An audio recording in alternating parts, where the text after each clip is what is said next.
अब हम पढ़ना शुरू करते हैं। काफ़ी आसान है, बिल्कुल भी कठिन नहीं है। पहली बात, दिमाग से अगर तुम लोग निकाल दिया और कोई टॉपिक कठिन भी होता है, क्योंकि दिमाग में सेट कर लेते कि टॉपिक कठिन है, हमें समझ में नहीं आएगा, फलाना ढिकाना ढिमकाना।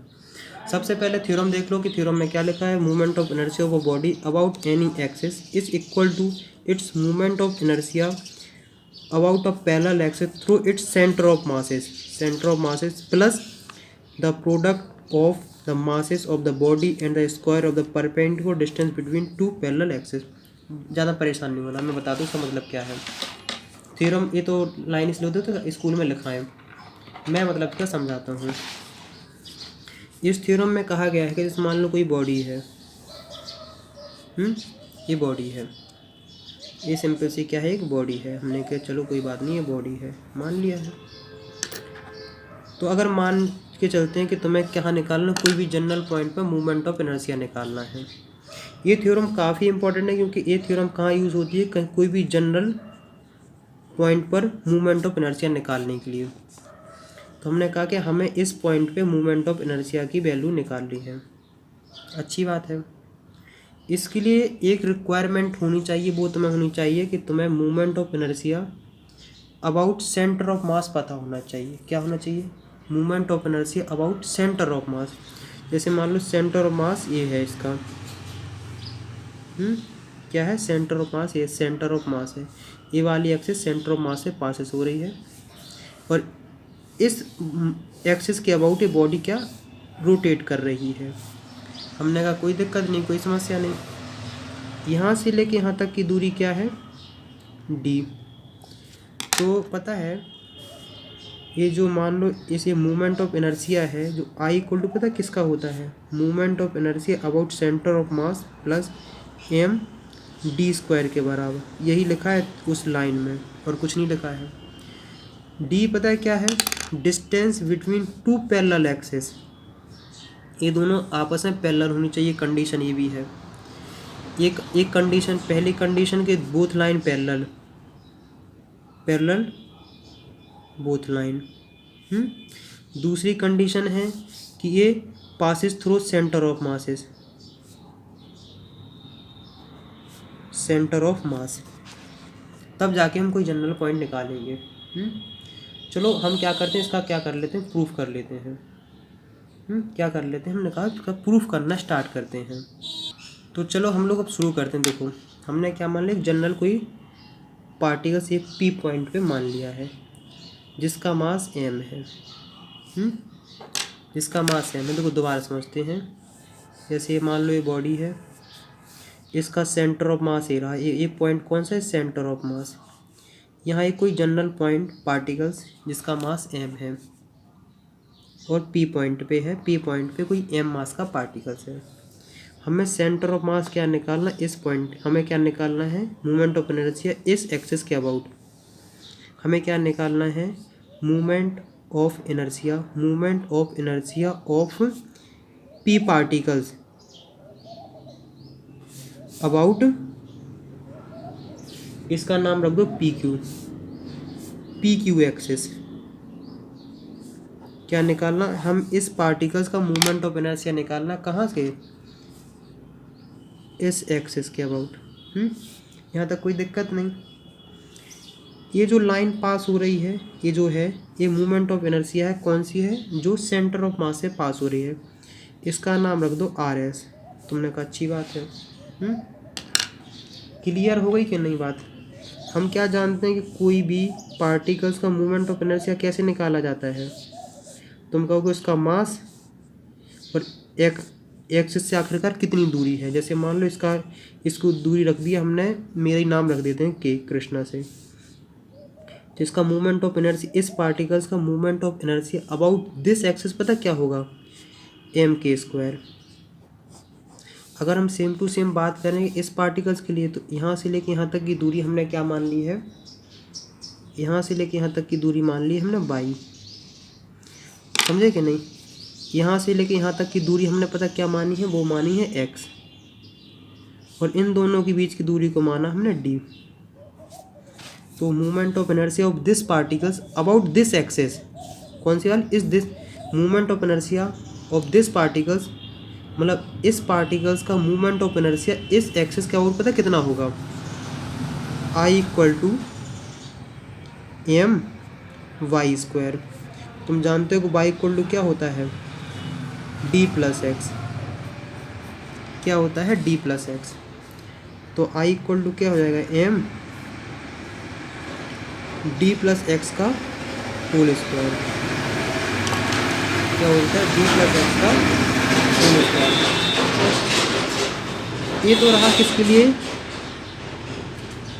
सिंगल पार्टिकल्स के लिए। अगर हम क्या बोलें, होल सिस्टम के लिए, पूरे सिस्टम की अगर हम बात करें, किसकी बात करें, अगर हम होल सिस्टम के लिए बात करें तो आई इक्वल टू क्या हो जाएगा, समेशन ऑफ, यही कहानी सबके लिए होगी, एक्स प्लस डी का होल स्क्वायर। क्योंकि ये दोनों लाइन तो फिक्स्ड हैं, कभी पार्टिकल्स यहाँ होगा, कभी पार्टिकल्स यहाँ हो, कभी पार्टिकल्स यहाँ हो, कभी पार्टिकल्स, कभी कहीं कहीं होता रहेगा। ये रहा। तो हमने कहा अच्छी बात है, कोई दिक्कत कोई समस्या नहीं। तो आई इक्वल टू पता है क्या होगा, summation of M X square D square और 2dx। सिंपल सा, कुछ नहीं, ए प्लस बी का होल स्क्वायर खोल दिया हमने, A square plus B square plus 2ab, 2ab तक।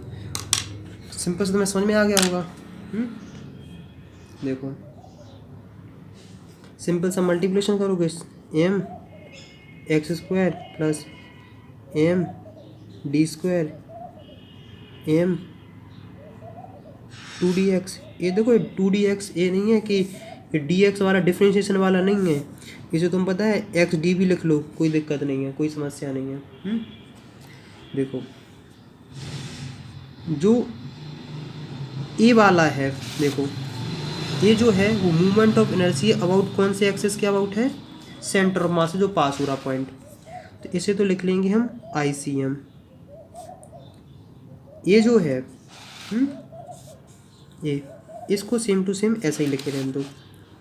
तो हम क्या लिख लेंगे, इसका समेशन ऑफ एम पार्टिकल्स करोगे तो क्या हो जाएगा, एम डी स्क्वायर हो जाएगा। मतलब इसका आंसर आ गया एम डी स्क्वायर।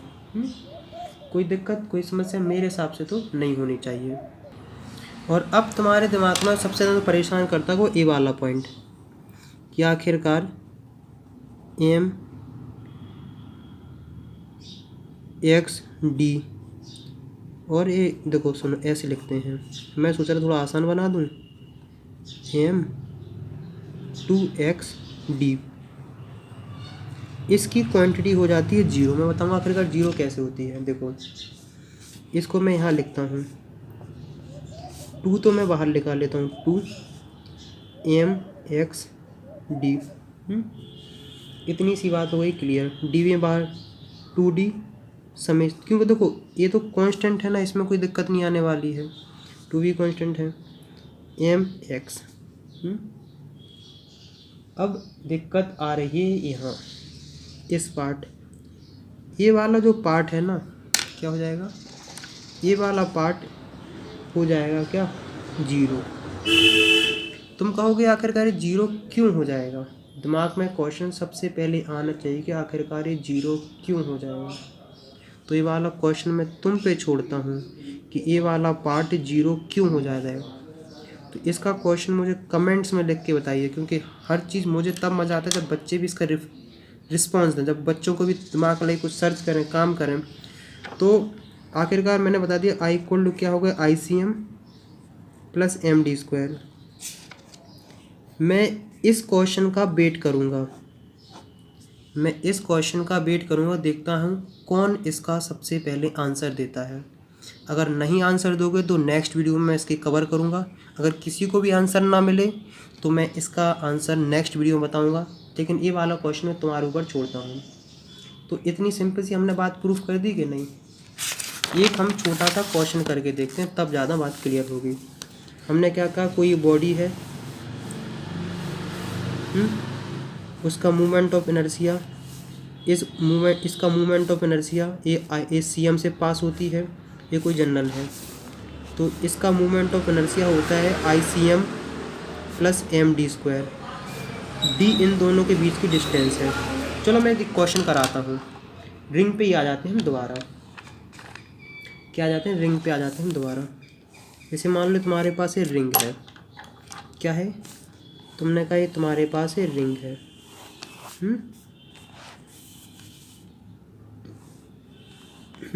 ये तुम्हारे पास रिंग है। हमें मोमेंट ऑफ इनर्शिया निकालना है इस पॉइंट के अबाउट। कहाँ के निकालना है, इस पॉइंट के अबाउट मोमेंट ऑफ इनर्शिया निकालना है। इमेजिन ऐसे करो कि क्या करो कि मैं कुछ सोचूं।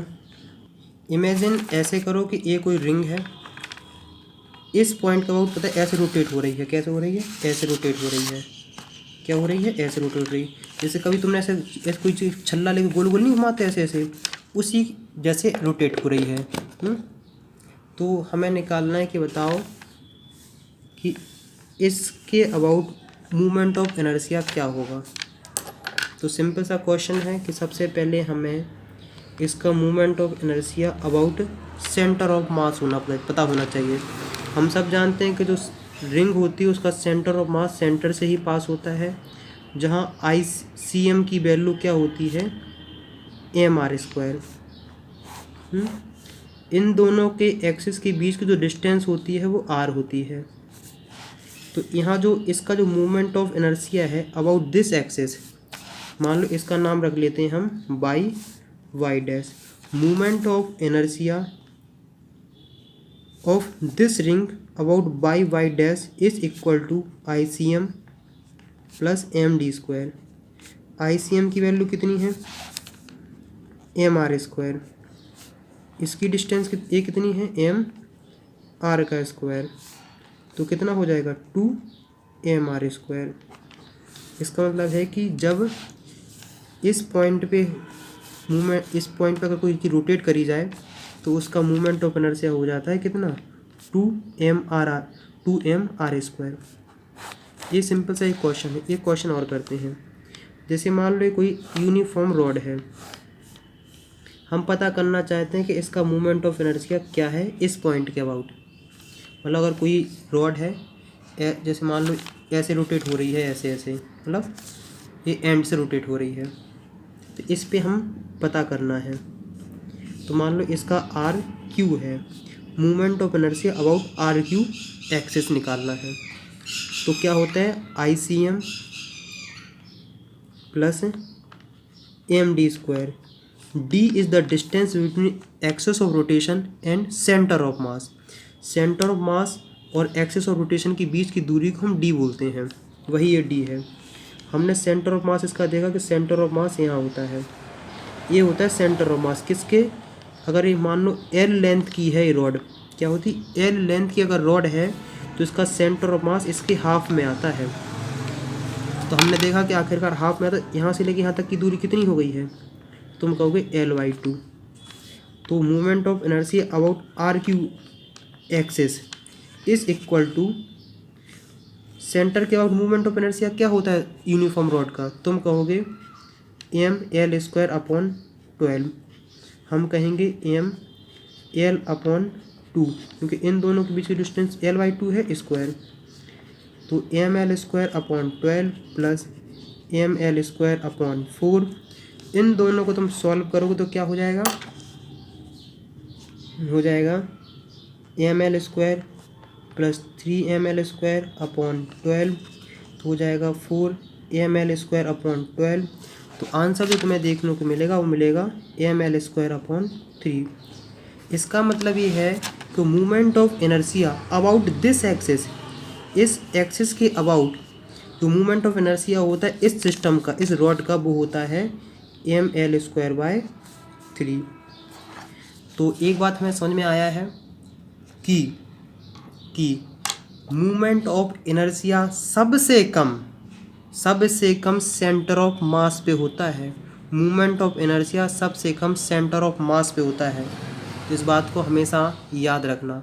मुझे उम्मीद है कि यहाँ तक तुम्हें काफ़ी हद तक समझ में आ गया होगा। अगर फिर भी दिमाग में कोई डाउट्स रह गया, कोई समस्या रह गई हो तो मुझे कमेंट्स में लिख के बताएं, तो मैं सारे कमेंट्स रीड करता हूँ। कोई गलती होती वो भी बताओ, क्या है जो मैंने क्वेश्चन दिया उसे ज़रूर सॉल्व करके बताओ। उसका मुझे लॉजिक जानना है, मुझे उसका आंसर जानना है, देखता हूँ कितना सबको आता है।